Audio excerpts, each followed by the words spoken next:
Going live. And we're live. Hello and welcome. We get set up here and we'll actually go live on the radio.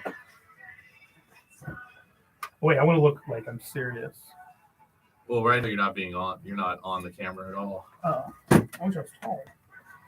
Well, we can move that.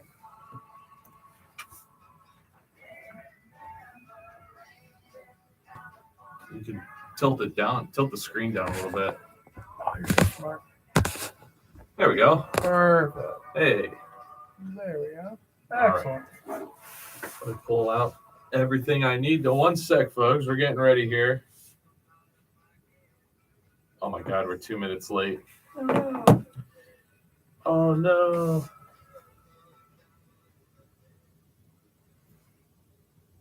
Good evening, ladies and gentlemen, and welcome back to another episode of the Armchair Analysts here on WDSR Duquesne Student Radio, as well as our YouTube channel live at YouTube / a bunch of random letters at Armchair Analysts, because we don't rate a custom URL yet. That is correct. But we will soon. But for now, Zach, welcome back. Hey, how's it going? Good, man. How are you? Oh, any better it would be a sin. I doubt it. I doubt it very much. Oh my gosh. Yeah, hey. How was your weekend? It was wonderful for one reason and well, actually a couple of reasons, but one huge reason. What's that? The Steelers finally got another win on the season. Finally. It's Thank about God. time. Yeah. It's only been, what was their losing streak? Four games. It felt like. It certainly felt like. It feels like they've lost every game this Yeah, season. it does. I don't like. They won week one, And which was such an that you didn't feel good after the week one win against Cincinnati. You just felt like they didn't deserve that win. No. So gross.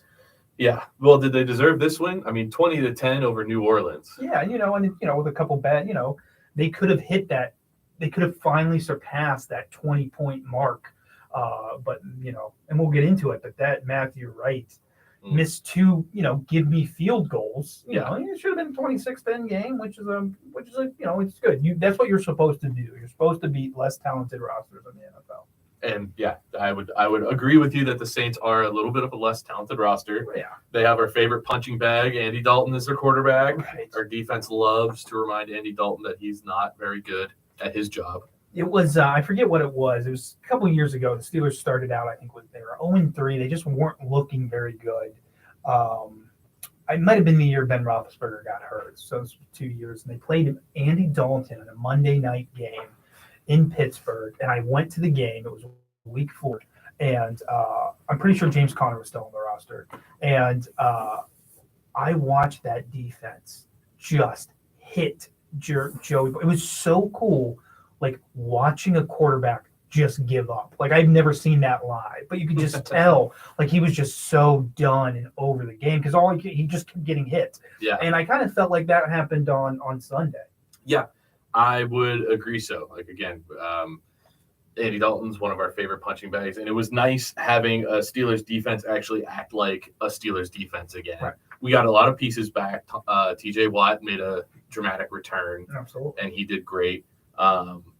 But not just him. Who do we have here? Alex Highsmith, outside linebacker, won AFC Defensive Player of the Week for his performance. 5 tackles, 2 sacks, a tackle for a loss, and a forced fumble.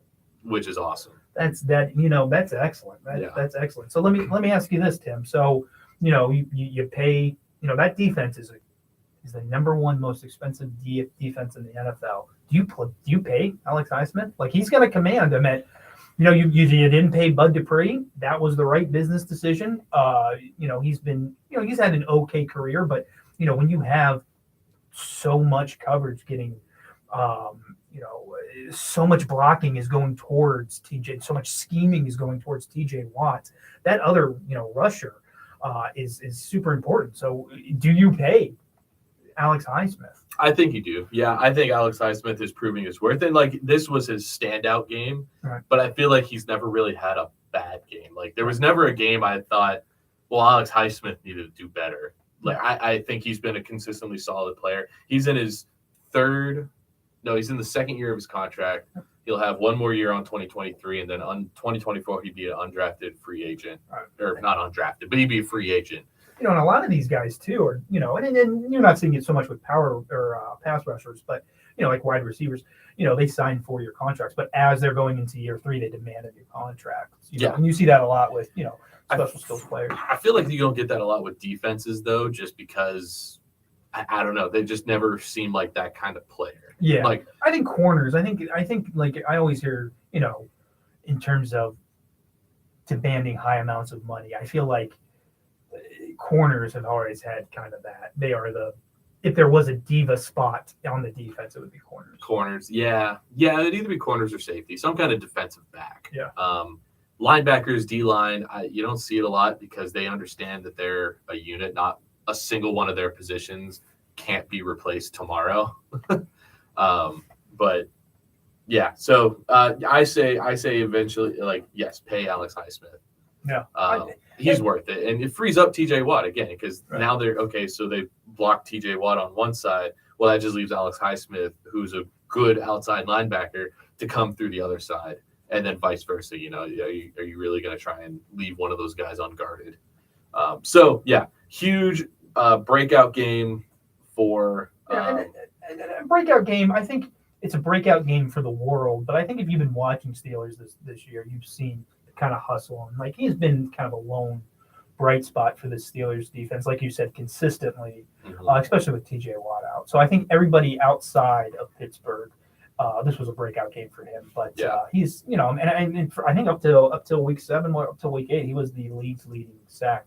So yeah, that's what sack artist. Yeah, as I think they like to be referred to. Yeah, they don't like to be called sackers. Yeah. That just sounds silly. It does. So big game for him. Big game for Coach Mike Tomlin, head coach Mike Tomlin, who has officially won 157 regular season games, which is the most by a head coach in their first 250 career games since the 1970 merger. The most by a head coach in their first 250 career. Wow, that's nuts. That means he built up more wins in his first 250 games than Bill Belichick, who did not do well with the Browns. No, and I think that's the thing, is that this is Tomlin's first head coaching job, at least in the NFL.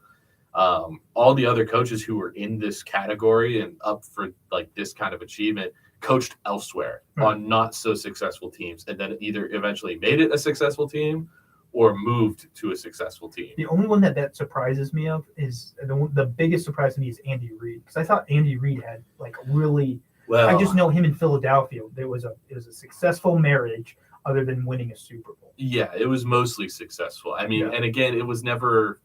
I don't ever remember. But they had their low seasons. Yeah, Mike Tomlin's always in the playoffs. Yeah, ever since Tomlin took over, the Steelers. I mean, everyone. Ask a Steelers fan what they think of Tomlin. Their first reaction is going to go, well, he's never had a losing season, which means more losses than wins. Eagles, I mean, Andy Reid's had plenty of those. Even in his first year with the Chiefs, they weren't like losers, but they weren't as successful as they are now with him. So yeah, very impressive there for Mike Tomlin. Also, another little accolade for him: he's officially beaten all 31 other teams in the league. The only team he has not beaten is the Steelers. Hopefully he never does. And hopefully he never does, because some could argue, though, with some specific game planning, he has beaten the Steelers. Keeping Matt Canada around has defeated the Steelers. Completely defeated. Or, his inability to properly use challenges. Or discipline the team. Or let his players out on TikTok dancing on logos for no reason. Yeah. Well, okay. Yeah, that's fair. But in a regular season matchup, he has never faced the Steelers, and he has never beaten the Steelers. On the record, though, I do think Mike Tomlin, just goes to show you he's an excellent coach. He's a top-tier coach. Mm-hmm. And these, and the Steelers are going to have losing season. They're not going to look the best and things like that. But these calls to fire him, who's better? Fire Mike Tomlin. Who is better? Yeah, I don't know. And we're going to get into the Jeff Saturday conversation a little bit later. I don't want to get too much into it now, but with the precedent that's setting, you start looking at a former player maybe. But when they hired Mike Tomlin, who were the two coaches? Do you remember the two coaches that they were that everybody thought was going to get the job? I actually don't. It was Ken Wisenhunt and Russ Grimm, right? Okay. Where are they now? No idea. Exactly. Couldn't tell you. They know what they're doing. And the Roonies have famously said, we are going to hire the smartest guy in the room and let him figure it out. Yeah. And that's what they've done. Yeah. I mean, Rooney rule, I mean, Tomlin was a benefactor of the Rooney rule. Yep. He wasn't just interviewed because of his minority status, but he was given, the opportunity. Yeah. Which I think that needs to be a little bit of revision to the Rooney rule, but that's not neither here nor there. I'm not in the place to That'll be a very good off-season topic. Yes. It's an excellent off-season. Yeah, especially because a lot of teams are going to be looking for coaches in the off-season. I mean, we already have at least 2 that are on interim head coaches right now. Oh, yeah, for sure. And I think there's a couple more coming. Oh, my gosh, yeah. Yeah. Steelers won't be one of them, though. Tomlin's here to stay, whether you like him or not. I do like the guy. I don't think he's a bad coach. I definitely, though, think in the last couple of years there has been a bit of a discipline issue, but it's mostly just because it's probably the players. It's not even his fault. It's probably players doing that. So, but let's look at the actual game itself. How did the Steelers look? We talked a little bit about the defense, holding New Orleans down to 10 points. New Orleans, not that talented of an offense with Andy Dalton at quarterback, but they still have running backs. Alvin Kamara didn't play though, did he? He did. Oh, he did. Yeah. I mean, they just didn't have any room, and they were on the field, and that defense did a good job. But I think the defense looked great. Yes. But I don't think the defense looks good without and I hate to use this word because I'm very down on them this year, but the dominant performance of the offense. Mm-hmm. That I meant the Pittsburgh Steelers outsnapped New Orleans 79-45. So they had the ball for 79 plays to 45 plays. 45 plays. Amazing. That's 38 minutes. That's almost 39 minutes of time of possession. Which is over half of a football game. And that's what you want. That's what you need to win the games, especially when you don't have the talent at quarterback. Yeah. So 39 minutes. Let's look at that. That is first and second quarter and about 9 minutes into halftime. The Steelers held the ball. And then for the third and fourth quarter, a little bit, Saints had the ball. You're resting up your defense. Yes. You're getting into a gel. Which usually I believe this. That's a good point. The reason why most of these losses have been what they've been is because our offense is on the field for 4 downs, get the defense back out. Their defense is exhausted. Right. Special teams is exhausted. So I think this was definitely a step in the right direction as far as getting your defense rested. The defense will do the work. They are more than capable. The offense just needs to stay out on the field for more than a minute at a time. And I was watching the game with a friend, and I was telling them, the Steelers offense is really doing a disservice to how talented this defense is. Yeah. It's you can be good, but this is an NFL where the rules and the game planning and the scheming favors offensive drives. So eventually you're going to get pop. Eventually you're going to get, it doesn't matter who you are, they're going to get shots down the field. And if you're always on the field, you're always in bad field position. You're definitely going to give up. And I think if we had a mediocre offense, this defense would be talked about a lot more. Yes. Yeah. Well, and you know what though? Let's look at one of the biggest contributors to the offense not doing so hot right now. Kenneth Pickett.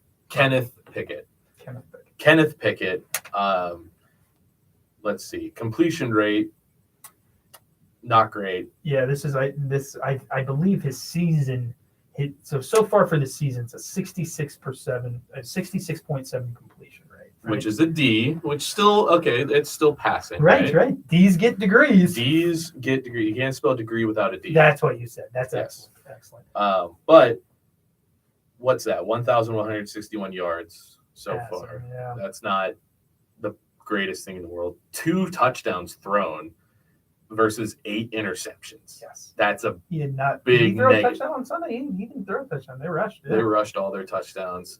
Overall rating 68.8%. Again, passing, but doesn't look pretty. You're not making the Dean's list anytime soon with that. Kenny Pickett has one more touchdown thrown than Chase Claypool. Has one more touchdown.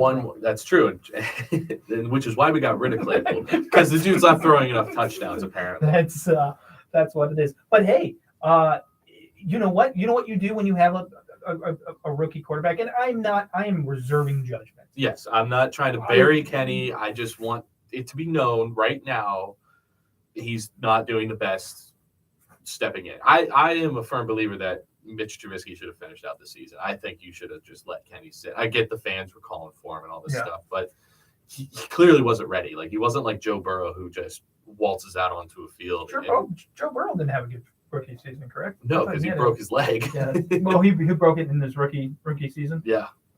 Or maybe it was his sophomore season. Because he sat his rookie season. I know. Either way, this isn't one of those guys who was just going to swagger out onto the field. We all hoped he was going to be. He's got swagger though. He does. He walks around with he's popping guys. He's running downfield. I watched this incredible play. I think it was Najee Harris's. I think it was a 36-yard run, and tosses it to the outside, and Kenny Pickett just bolts down the field to throw a block. Yeah, your quarterback is doing that. You know who used to do that? Marquise Pouncey. Pouncey. I love that. That guy would run down the field. So they're every inkling in my body wants to root for this guy. Wants to buy the number 8 jersey. I just like 2 touchdowns, to 8 interceptions. It's hard. It's hard. And he hasn't played every single game this year, right? There's been, again, Trubisky started out the season for 3 games. Then they bring Pickett in because allegedly Mitch Trubisky's having problems with people on sideline. Whatever, doesn't matter. I still firmly believe that he wasn't ready to come in, so I'm going to reserve judgment until I get to see him play a full season. So what do you do if you have a bad quarterback, or not a bad quarterback? What do you do if you have a rookie quarterback with limited abilities? You run the ball. And that's exactly what happened. We ran all over New Orleans. For the most part. and 200 plus yards. This is kind of cool. When I read this, this is the first time since 2007 that the Steelers ran for over 200 yards in a game, and they did not have a 100-yard rusher. So they're spreading the ball out. They're finding creative ways to get the ball down the field. I mean, Pickens had a touchdown run. Pickett was running. I mean, I think he had 60 yards. Najee looked good. Najee looked great. I mean, he looked as advertised. And oh my gosh, I'm so sorry for what's the Warren? Yeah, Warren. And then Warren just comes in, relieves him. I mean, I'm for this run. I know I've got Najee on my fantasy team. He was my number 1 pick. I think I drafted 3rd overall. I thought he was going to get a little more catches, but. I love this. I'm all for the running back for committee. Keep him fresh. Yeah, keep him fresh. I honestly never heard of this Warren guy until one week I was just scrolling through news stories and I saw, will Warren be the new number 1? I'm like, who the heck is this Warren guy? I didn't even know there was a debate around it until I read that. I was like, oh my God, there's a whole thing here about why Warren would be a better running back. But I think I like the running back by committee, and the reason I like it is because look at the success the 49ers had a couple years back. They had like 4 running backs. You remember that? Like Raheem Mostert was one of them. Yep. Debo Samuel was another. I mean, those guys just ran train on everybody. Absolutely. Philadelphia did it. That's how they won the Super Bowl. Yeah. They had that running back committee. And we're not the Patriots, but the Patriots do that. I mean, who do you not draft in your fantasy draft? A running back from the Patriots, because it's always, it's a different guy. It's a different guy every year, too inconsistent. Yeah, no, absolutely. I love it. And, that offensive line, not so good in pass protection. Who cares? Just maul them over. Yep. Big boys just beat them up. Yes, absolutely. And then, came into the game Sunday with 0 runs over 20 yards. Of course. The best they did was 19 yards, which is still a nice chunk. But 20 yards is what matters. 20 yards looks more impressive on a resume, a stat sheet. So 0 runs with 20-plus yards coming into that game. They had 4 runs over 20 yards. That's awesome. That is what this offense needed. They needed the O-line to get it together and start blocking a little bit easier. Because I think that was also part of it. Sure. O-line's letting people through a little too easily. Yeah. But now our running backs have that room. Kenny has that room to, figure it out. And he ran a little bit himself. And that's when those sweeps work. That is when the sweeps work, because when you're running game, when they're stacking that box and we're looking at interior pressure and trying to get those linebackers to read that defensive line, those first 2 steps as soon as the ball's hiked is so important. Mm-hmm. So if you get them coming in and you can hit them on the outside with, something like a burner, like Sims or even Deontay Johnson.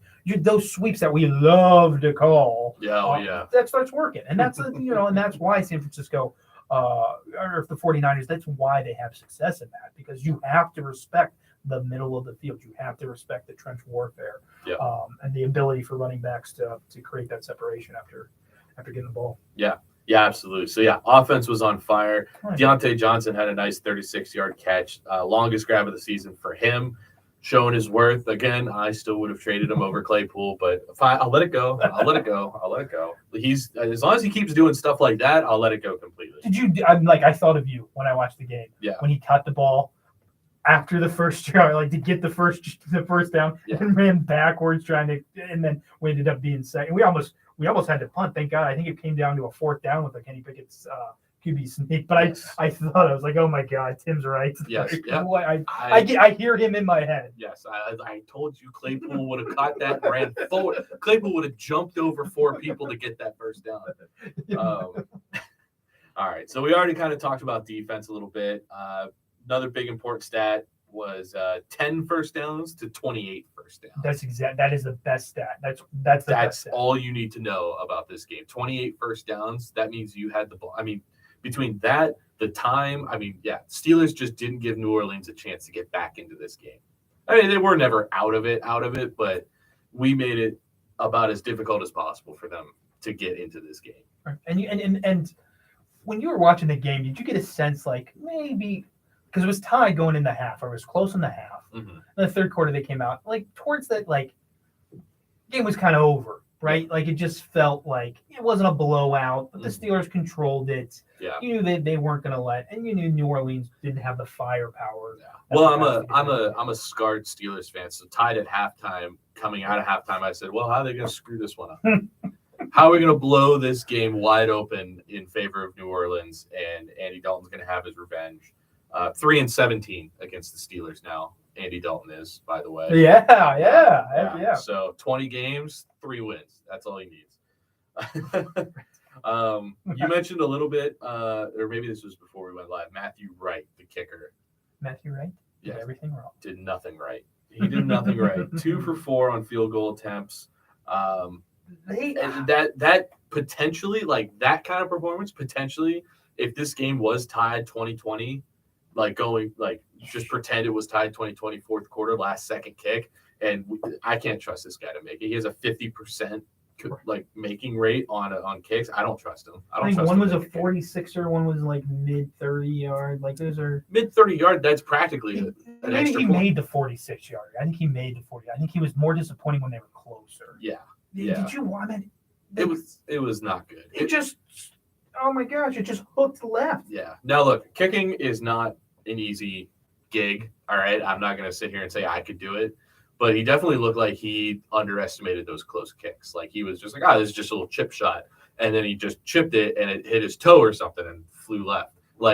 It's not an easy gig. Again, I'm not trying to disrespect kickers here, but you got to make them close. You're a professional kicker. Your whole job is to make those kicks.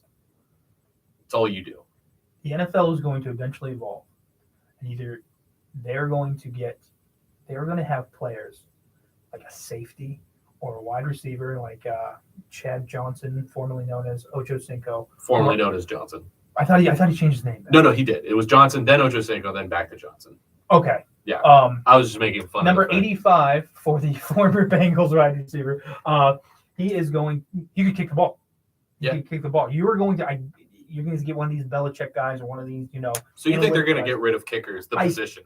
I think that they're going to carry somebody that can kick the ball as well. Stop drafting these Australian football players and just let the linebacker who's been practicing at it do it. And maybe it'll be a backup role, right? Yeah. Maybe something like that. But I think we're going to start seeing that because teaching your punters how to kick. Why do we sacrifice? Because our punter can't even punt. I'm done with it. Okay. You never liked. I'm sorry I brought it up. I loved him when we drafted him. I thought it was a great, and he had a good camp. But he is, and then his father passed away. And sorry about that. Brett Favre's dad died, and guy threw 5 touchdowns on Monday night against Oakland. Your dad dies, just kick better. get him the ball. How about that? If he's up there, kick him the ball. Yeah, exactly. Kick him the ball. Yeah. I Cure him by. don't mean to bury a guy because his dad's dead, but oh my god, yeah, no, you're right though. It's You have a bad week, not a bad season. yeah, you have a bad week, not a bad life. Come on. Wow. So what's next? We have Cincinnati coming to town. Yep. Yeah, Cincinnati coming to town. Big rivalry. Week 1 rematch. The former Sunday night game. Yeah. Oh yeah. It used to be the Sunday night primetime game. Thankfully, it's not anymore. I'll be the first one to admit that. I'm tired of these primetime snoozers. Who did they replace on Sunday night? Didn't they put? Oh geez, I put us in a corner again, didn't I? No. Who? That's a good question. Who is replacing? It's somebody. It's going to be a better. Yeah. I should have had it ready though. I should have had it ready, and that's on me. Week 11, scroll all the way down. Sunday night, Chiefs Chargers, AFC West. Right. That's an interesting game. The Chargers are a little bit, are disappointing, but I think the team's disappointing, but I love Justin Herbert. I think he's a great dude. I think he's a great quarterback. But yeah, okay. So everyone's gonna want to watch the Chiefs and Chargers. Big they 100% deserves it. Yes. Okay. 100%. Yeah. So so Bengals at Steelers, 4:25 Sunday. So late game. And it's funny. My grandmother, she's a big Steelers fan. She lives in Northeastern Ohio, and it's always a challenge for her to watch the games. So I always send her the coverage maps to see if she's going to be able to watch the game. And it's so funny.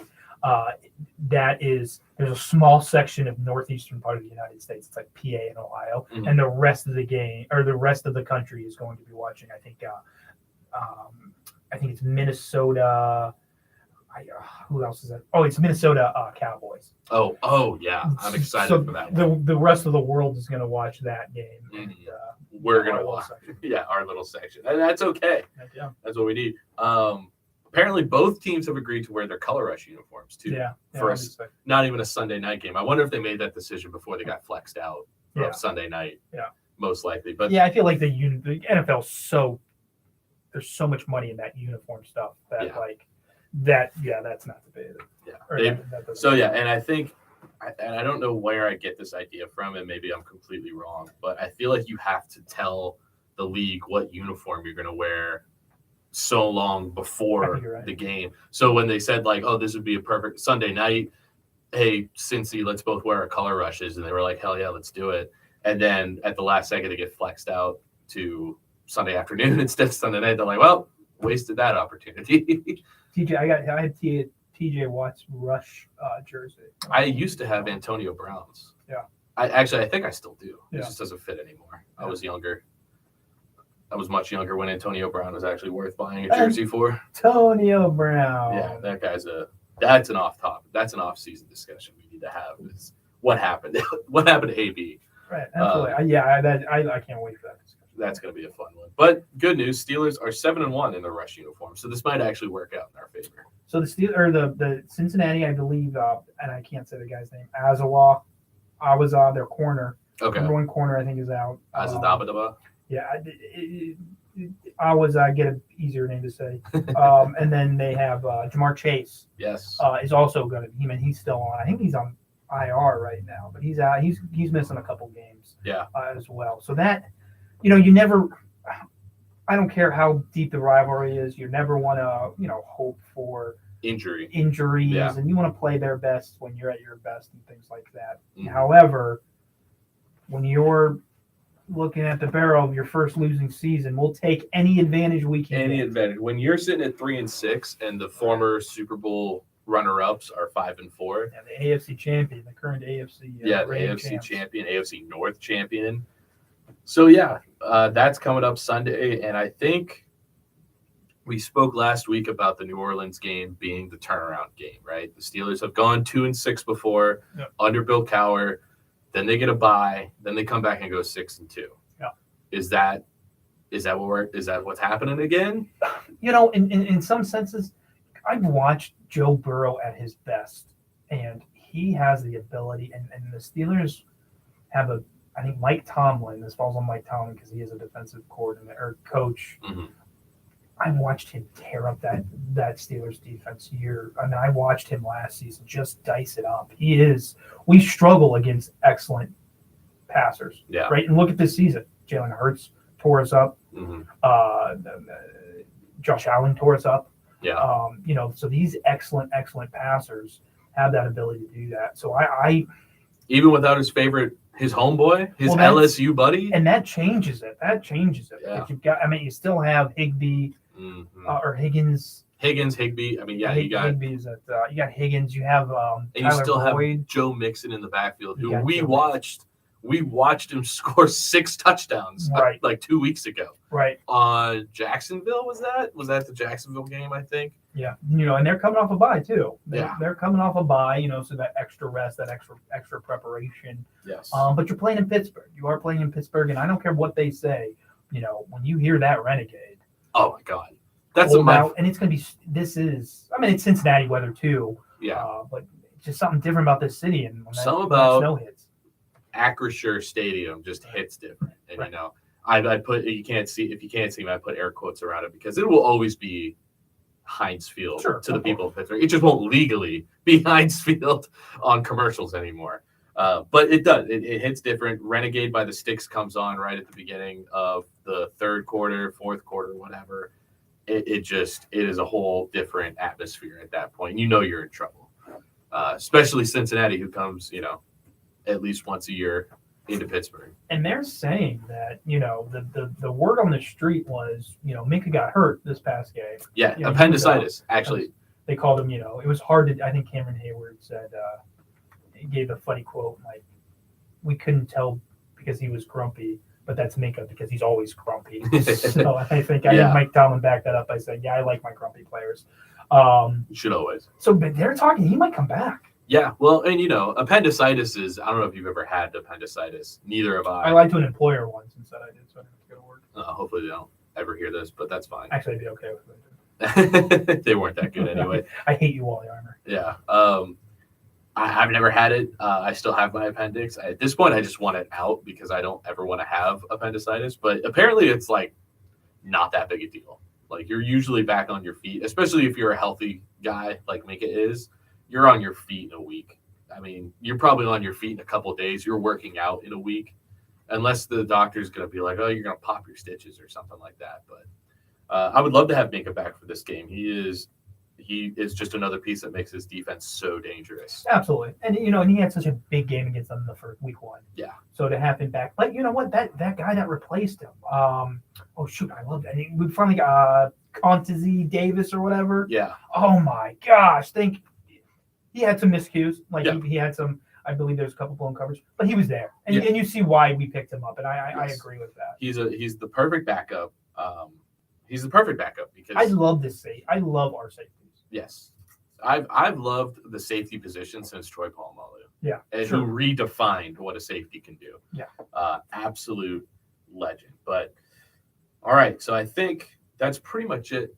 Right, for the Steelers, we can probably move on. Yeah, so I guess do you want to do your prediction now? What do you think? For the rest of the season? Yeah, for Cincinnati. Yeah, for the game. I say it's close. It's going to be homerism if I just say, Steelers, because I want them to win. I think it's going to be a close game. I don't actually feel comfortable picking a winner. If I had to. You think it's going to be so close? You think? I think it's going to be close. I think it's going to be like 20-17 or closer than that. Because have we had a close game where it was like, oh yeah, this is coming down to the wire? We haven't yet. It's either been a blowout or the Steelers are like, okay, we got this. Right. I think it's been close going into the fourth quarter, but it never came down to the final moments. Yeah. That is what I'm expecting. Except I guess Cincinnati week 1, I guess, would be. Yeah, that's kind of what I'm expecting to happen again this week. There was like 8 final moments in that game. I will be pleasantly surprised if Joe Burrow's lack of Jamar Chase means that they don't score as much, and our defense can shut down Joe Mixon. Those are the two. That's the one thing that needs to happen more than anything. Our defense needs to shut down Mixon like nobody's business. Cincinnati is 4.5-point favorites. Yeah, see, I think it's going to be closer than that. I think the Steelers are going to definitely cover 4.5. They will be within 4.5 points no matter what. So yeah, I mean, give me the Steelers because I'm a homer, but it's going to be close. It's not going to be a cakewalk of a game. I'll take Cincinnati. Give me the 4.5. Okay, so you don't think Steelers cover? I do not. Okay. I hope I'm wrong. I hope I'm wrong. I hope you are too. Coming off a bye, I just watched Joe Burrow tear up that defense all, and I just don't think Many they have the fire defenses. back. He's done it many times to many a defense. And I don't think week one is a good. I think week one should be thrown out of everything. Nothing matters in week one. You True. just get nothing that happened in week one is relevant now. Like I'm talking about the players that look good, the teams that look good, all Doesn't of that. matter. Week one is just. Well, yeah, because you have nothing to base it off of other than last year, right? But yeah, film study's not in set. Yeah, absolutely. But I still think at week 11 you can look back at week one and go, "This is what we can kind of expect." I think so in terms of maybe formations and because very rarely is your week one opponent coming back in week 11, right? Or I said you don't go to your week one opponent and then they come to you in week 11. Like typically that doesn't happen unless you are playing a division rival. Speaking of division rivals, though, Miami just beat the crap out of Cleveland Browns this week, which love to see it. Like, hey, good for you, Miami. You guys are actually climbing. I think, Miami is now leading the AFC East. They dethroned Buffalo. Yeah. And we'll get to that game in a second. But Miami absolutely wipes the floor with Cleveland, and that's good for two reasons. One, because I love seeing Cleveland get beat up on. And two, it brings them a little bit closer to the Steelers record, which means the Steelers have a chance to not be last place in the AFC North. Heck yeah. Which at this point in the season, that's pretty much all I want. Is you don't have to win it, just don't be last. And there is something like I think, and as Steelers fans, I think we're always rooting against our rivals, but I think there's a little more to it because the Browns are the bad guys of the league, right? They're the Deshaun Watson, all of that. I've grown up with the Browns are the bad guys. And now, like, they're losing doesn't mean they're going to get a good draft pick. It means Houston's going to get a good draft pick. Exactly. And so that double salt in the wound, I don't know. It makes me happy. I want them to lose. I want Deshaun. I have this dream of Deshaun Watson returning and being very, very mediocre. So they like Russell Wilson. Just like Russell. Oh my gosh, that would be perfect. That would be perfect. And they go into the offseason and they can't make a lot of moves because they have to pay a guy so much and they don't have the draft capital to kind of do any tradings and anything like that. And they're just stuck in a level of mediocrity. They fire 4 more coaches between now and 2022 or 2023. Just like the dumpster fire returns. The Browns are back to form. That's what I want to see. And this Miami game, it was like 35 to like 20 or something like that. It was very one way. Like the score does not reflect how like far apart that game. Tua in my fantasy, man. I love it. Tua and Tyreek. He did so well for you. That's pretty much all I wanted to mention about that. Again, great. Congratulations, Dolphins fans. You're leading the AFC East probably for the first time since Tom Brady left the Patriots. Since Tom Brady joined the Patriots, the Dolphins are leading that division. Sure. So, again, congratulations to you. Another AFC East team, though, Buffalo, loses in dramatic fashion in overtime to Minnesota Vikings. This was a slobber knocker of a game. At least the last 5 minutes. Because I think it switched over to that game after and everybody I thought knew it was going to be a good game or had the dressings of a new game. Absolutely. Two very well placed teams, both division leaders, great records. Vikings coming in 7-1, Bills coming in 6-2. Right. And both of them, each had a foil for the other. So Kirk Cousins, not as good a quarterback as Josh Allen. Stephon Diggs, probably not as good of a wide receiver as Justin Jefferson, but close. Close, yep. Very close. And that's his former team. Yeah. Stephon Diggs, that's a revenge game, right? Yeah, coming in for a revenge game. Running backs, both pretty similar. Dalvin Cook and Devin Singletary, very similar in style. Yeah. Dalvin Cook, I think, is a little bit more run down your throat kind of guy. And I think he's had a little more success. I think, I think the knock, I think the weak point in the Bills in the offseason, and people, and that's when you're a team that's so talented on their roster, and you start poking holes, right? And I think if they had a weakness, it was the run game. Yeah. Well, didn't really come into play here, sure, because Justin Jefferson was a one-man army in the final moments of that game. If you haven't seen anything, I wish I hope someday we get to a point where we can actually show like clips and stuff on our Sure. YouTube, because if you haven't seen that catch, the glove and arm sleeve that he wore for that catch are already in Canton, Ohio in the Hall of Fame. And like you said, as they should be, like Yeah. 100%. That catch Statistically never should have happened. physically should have never happened. Are you thinking he's dragging? Isaac Newton was rolling in his grave making that catch. And here's something fun that I learned on Red Zone after the game was finally over. Justin Jefferson makes the catch. The Vikings percentage of winning, the chances they have to win before the catch is like 2% because Buffalo had the lead. Defense is stopping everything Kirk Cousins has to do. So it's like 2 to 5%. He makes the catch. Their chances of winning, and it's at the like 30-yard line going into Buffalo's end zone. So chances of winning shoots up to about 40-some%. They make a couple other plays. They're down on the 1-yard line. Their chances of winning the game are 75%. I mean, just almost like not a guarantee, but almost. Yeah, you're first and goal on the 1-yard line, and Buffalo stuffs them completely. The chances of winning, and this is only about a minute after the catch, right. Chances of winning plummet to 2% again. Yep. 98% chance Buffalo is going to win the game with the ball on their own 1. All they have to do is get enough out of their own end zone so that way when they kneel it, it's not a safety, right? That's all they have to do. And they fumble the ball. Josh Allen fumbles the ball. The center to quarterback exchange, the most basic move in all of football. They fumble it. Vikings recovered in the end zone, touchdown. They're in the lead. Percentage of winning goes up to like 80%. So in like a span of a minute and a half, it changed. Just unexpected. Digits, double digits, single digits, double digits, almost guaranteed. Now, Buffalo did drive down the field, kick the field goal to tie. We go to overtime, dramatic overtime. Vikings get the ball first. And admittedly, this part isn't actually all that interesting. They just kind of march down the field, get the kick. So they're up by 3 in overtime. Buffalo gets a chance. Best quarterback in the league right now? One of the best quarterbacks in the league from his going into Vikings territory on the 40-yard line. Yep. There was an interception. Yeah, on the second down. Plenty of time. I knew they were working a little bit against the clock. Yeah, I think because they only have 10 minutes in overtime, and Vikings held the ball for like 6 minutes. Yeah. So it was a long time. Right. And I think you only get 2 timeouts in overtime or something. 2 timeouts, yeah. 2 timeouts, no challenges. But it wasn't it was such a weird throw. It wasn't a bad forced. throw. Yeah. It was in a bad area. Yeah. Number 4, I think it was number 4, just picks it all. Number 7, Patrick Peterson.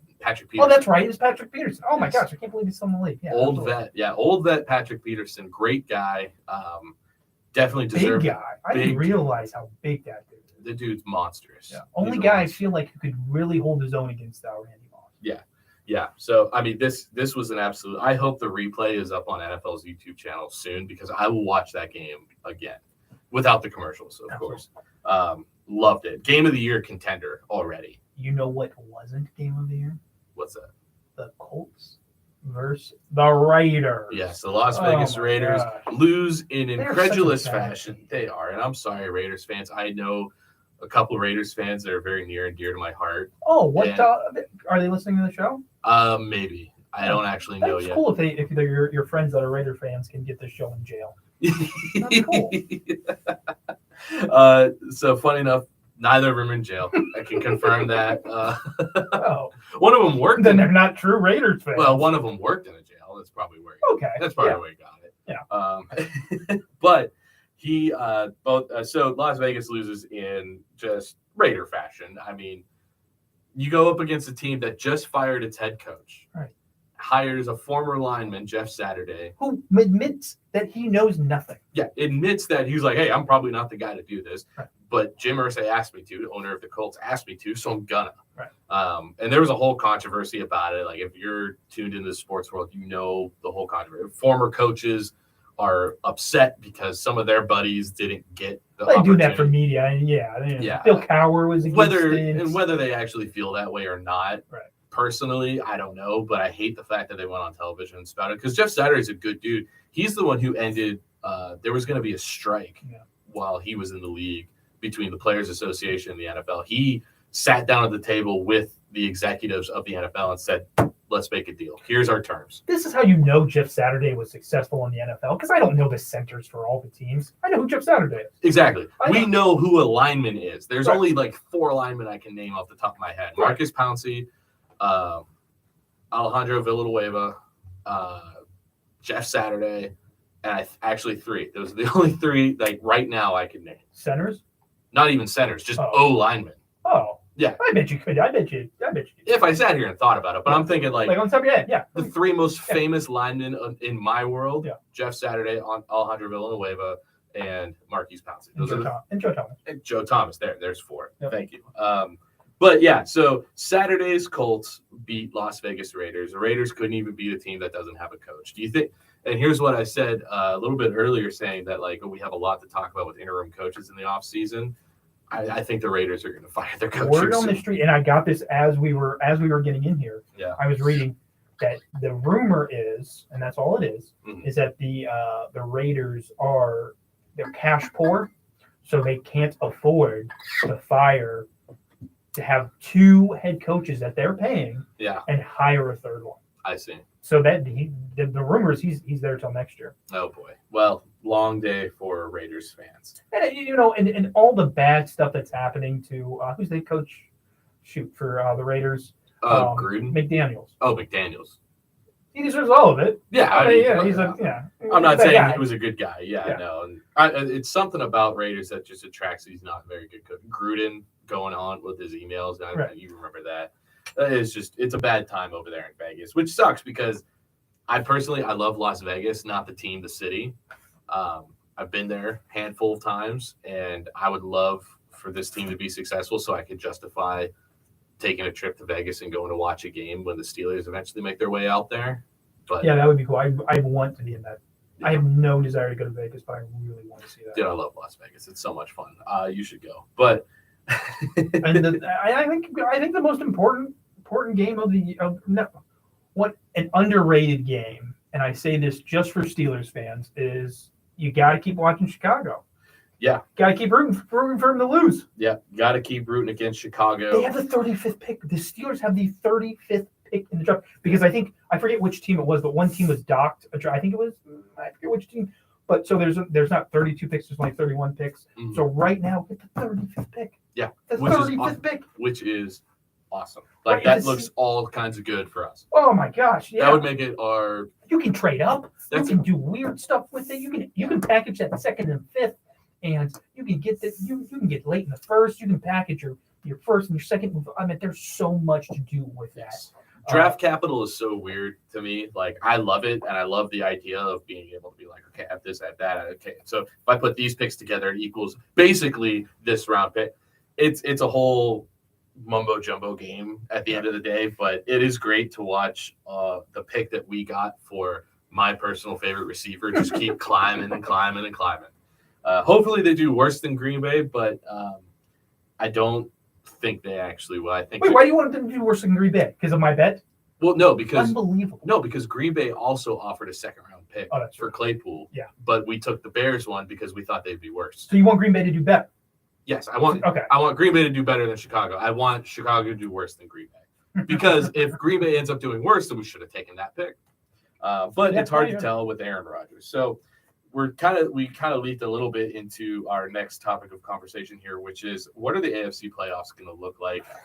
And it's not going to be it is going to be a little bit easy, but I mean, for the first time in at least my memory, a division is going to have potentially 4 teams going to the playoffs, and that's the AFC East. Right. You have the Dolphins in first place at 7-3, the Jets in second place at 6-3, the Buffalo Bills now at 6-3 with the loss to the Vikings, Patriots at 5-4. They're not out of it. No. They're right there. No. That is 4 of the 7 teams completely taken up. And if you look at the rest of the divisions right now, it's not nearly as close and cutthroat as that. The AFC North, Ravens have it. I mean, the Ravens are close to Cincy, but it's not in a good way. I don't think the Jets are making it. I think that You think the Jets are going to explode coming off the bye? I'm not going to say explode, but I think they're going to divert to the median, divert to their talent level, which is, I think if you look at the Jets and everything that they have and that they don't have, I think they're a 500 team. I think they're going to outperform, which is on the coaching, which is on, and that's on the players too. Yeah. But, I think they're going to do well. They're not a playoff team. They don't look like a playoff team. They don't smell like a playoff team. They're not a playoff team yet. I don't think either of the New York teams are playoff teams. If the season ended today, your AFC playoff picture is, and I'll go in order of seed 1 through 7. Okay. Give me the first one. The first one is Kansas City. Yes. Okay. Number 2 has to be Miami. Yes. Number 3 would then be Baltimore. No. Tennessee. Yes. And then Baltimore. Yes. And then so who's 5? So 5th would be. It would have to be the. Think about where the Jets were last week. They were on a bye. It's the Jets. It's the Jets at number 5. Wow. They're not even a wild card. They're the 5th. They're the 5th place. They're ahead of Buffalo because Buffalo lost, and Buffalo's 0-2 in the division. Buffalo's getting it. Buffalo's going to make it, but right now they're the 6th seed, and the Patriots are the 7th seed. There are all 4 AFC East teams are in the playoffs right now. Who's 9? Or who's 8th? 8th is the Chargers. That's why the Sunday night game is so important for them. 9th is the Bengals, and that's at 5-4. About to be 500 after this week. The 10th team is the Colts at 4-5-1. That's how big of a drop off there is in the AFC right now. Wow. Which is why the AFC East looks like it's sending 4 teams. Man, my gut just tells me the Jets aren't going to do it. I'm actually going to. Chargers have to make it, right? Chargers are a better team than the Jets. It's only week 11. There's a lot of football. There's a lot of football left. But that's what we're looking at. As if we're to end today, that's where we're at. I'm looking at your notes. I look at your notes here at the NFC because we're doing the same thing at the NFC. Yes. And I don't want to run out of time. You think the weakest division leader is Tampa Bay? Record-wise, yes. But what do you think? Who do you think the weakest division leader? That's interesting to me. I think. I just put that there again because, statistically, they again record-wise, I know records aren't everything, sure. But they just. I don't know. It just kind of feels like the only reason they're leading is because the rest of their division can't do anything. The Saints aren't good, the Panthers aren't good, and the Falcons aren't very good. Okay, so I see what you're saying. I'm saying they're weakest because the rest of their division is even weaker. That's fair. They're winning by default at the end of the day. They haven't done anything impressive. Okay. And I put the same thing for Tennessee in the AFC. Tennessee's division just is not doing much. The AFC South is. Seattle's going to be replaced by 49ers. That is going to happen. I believe that. That is 100%. I believe that for a second. But the AFC or the NFC West, which Seattle is part of, is actually competitive. So if Seattle maintains their number 1 spot, it's because they're fighting for it. Sure. Tampa Bay isn't really fighting for this number 1 spot. I mean, they are because it's competitive in football, right. But they're not because the rest of their division keeps losing. Even when they face each other, that doesn't help anybody. The wrong team keeps winning each time. The Falcons needed to beat Carolina to move up, and it's they did, but then it was close, and then Tampa absolutely sweeps everybody, and then New Orleans needs to beat the Steelers to stay competitive. They can't do it. Carolina needs to beat so and so. They can't do it. It's only because the rest of their division is so inept. They're winning by default. It's like with the NFC East. The Cowboys won their division last year because the Eagles, Commanders, and who else is in that division? Giants were just complete garbage. So that's okay. That's my thought on that. That's my little rant for that. That's very well said. Very well said. Because I was going to be like, well, Tampa Bay just beat Seattle. But what you're saying with the division, that makes that you have to look at it you have to look at the whole picture. And I think I was just looking at it week by week. That's it. And week by week, again, they're probably not the worst team that's in the number 1 spot in their division, but it is. It doesn't look. Again, they're only there for the fact that the rest of their division is not very good. Can I be selfish for the last 4 minutes? Absolutely. Green Bay still can make the playoffs. I don't think they can. They're 4-6. Yep. They still have games against the Vikings, who they lost to already, right? They're playing Miami. Yeah. And they're playing the Eagles. They're going to lose both of those games. I think they. Okay, so. I mean, can you sneak in the playoffs with 7 losses, 8 losses? Not anymore. Well, okay, 7 losses, yes, because you'll be 10-7. So they can drop 1 game, and they're going to drop 1. So they can either. I believe they're going to beat the Vikings. I think division games. They already lost 1. They beat the Vikings, but they lost to the Lions. They did lose to the Lions. You don't come back from that. Yeah, I don't think you come back from that. I mean, like they got their win over the Cowboys. The Steelers tied the Dolphins and tied the Lions and made the playoffs. Yeah, but we didn't lose the Lions. That's true. That's different. True. And tying we were horrible in the playoffs. Exactly, and we didn't deserve to be in the playoffs anyway. No. You don't think? I don't think they do it. I don't think they do. But it is. I mean, this week is a must-win. It's every week is. So you already have 6 losses. They're in the Steelers' boats, baby. You can't lose. Every week is a must-win. I will say, I'm not trying to hijack you, but Minnesota has a big matchup with Dallas coming to town in Minnesota. That's a playoff preview. Yeah. Both those teams are in the playoffs. Or is that in Miami? Or why do I keep saying Miami? It's in Minnesota. It's in Minnesota? Yes. Oh, yeah. Oh, Dallas is in trouble. Dallas has got to travel twice. Yeah. Oh, my gosh. Yes. Is Dallas warm? Is Dallas a warm? I mean, they're in Texas. Right. Yeah. Yeah. I would assume so. Oh, my gosh. That stinks. I would assume so. So, that's a nice playoff preview for the NFC, I think. Watching that game, unless one of those teams gets I think the Vikings are the first seed overall, so they have the bye week in the playoffs right now. But even still, if they make it that far, that's going to be a heck of a matchup. I'm so excited for that. Couple more must-wins. Buffalo needs to beat Cleveland, not just because we want to see Cleveland lose, but because Buffalo needs to get their head straight after that gut-wrenching loss. 2 feet of snow, 3 feet of snow. Yeah, it should be. I mean, that's going to be fun. If you like snow football, this is going to be the game to watch. So Buffalo needs to get right against Cleveland. Take Cleveland. I'm taking Cleveland. I'm going to give Buffalo because they're coming in with a lot of fury. Yeah. If it was not a snow, I'll wait for the weather. But if it's that'll be my last FanDuel bet. Yes. And then let's see. Chargers got to beat KC to move up in the rankings. Don't let the AFC East send 4 teams to the playoffs, please. Get the Patriots out of there. Speaking of, Jets got to beat the Patriots to stay number 2. With that loss, Buffalo's loss, they dropped to number 3 in the division. All right. Miami, Jets, then Buffalo. So Jets got to win. Buffalo's got to win.